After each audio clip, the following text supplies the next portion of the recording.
এই ফেসবুক আজব একটা জায়গা। দেখেন, আমি যাদেরকে ঘন্টার পর ঘন্টা সাপোর্ট করে যাচ্ছি, যাদের ভিডিওতে সুন্দর সুন্দর কমেন্ট করে যাচ্ছি, যাদের সাথে রিপ্লাই কমেন্ট করছি, তারা কিন্তু আমাকে সাপোর্ট করছে না। তাদেরকে কিন্তু আমি খুঁজেও পাচ্ছি না। কিন্তু প্রতিনিয়ত তাদের ভিডিওতে আমি ভালোবাসার সাপোর্ট দিয়ে যাচ্ছি, তাদেরকে ভালোবেসে তাদের ভিডিওতে সুন্দর সুন্দর কমেন্ট করে যাচ্ছি।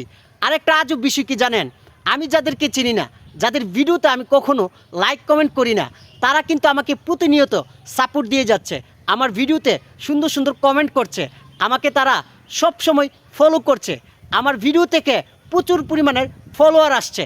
তাই বলি ভাই, কারো কাছ থেকে সাপোর্ট চেয়ে কাউকে ফলো করে কোনো লাভ নাই। আপনি ভালো ভিডিও তৈরি করুন, আপনি ভালো কিছু করার চেষ্টা করুন, দেখবেন আপনার ফলোয়ার অটোমেটিক চলে আসবে এবং আপনার ভিডিওতে রিচ এঙ্গেজমেন্ট সব সময় বাড়তে থাকবে। তাই ভালো ভিডিও তৈরি করার চেষ্টা করুন, যারা আপনাকে নিয়মিত সাপোর্ট করে তাদের পাশে থাকার চেষ্টা করুন। দেখুন, আমি যাদেরকে চিনি না জানি না, তারা কিন্তু আমাকে প্রতিনিয়ত সাপোর্ট করে যাচ্ছে এবং আমাকে ফলো করে যাচ্ছে, আমাকে রিপ্লাই কমেন্ট করছে। তাই সবসময় চেষ্টা করবেন আপনাদের পাশে যারা থাকে তাদেরকে একটু সহযোগিতা করার, তাদের প্রত্যেকটি পোস্টে সুন্দর সুন্দর লাইক কমেন্ট করার। ধন্যবাদ সবাইকে, বেস্ট অফ লাক।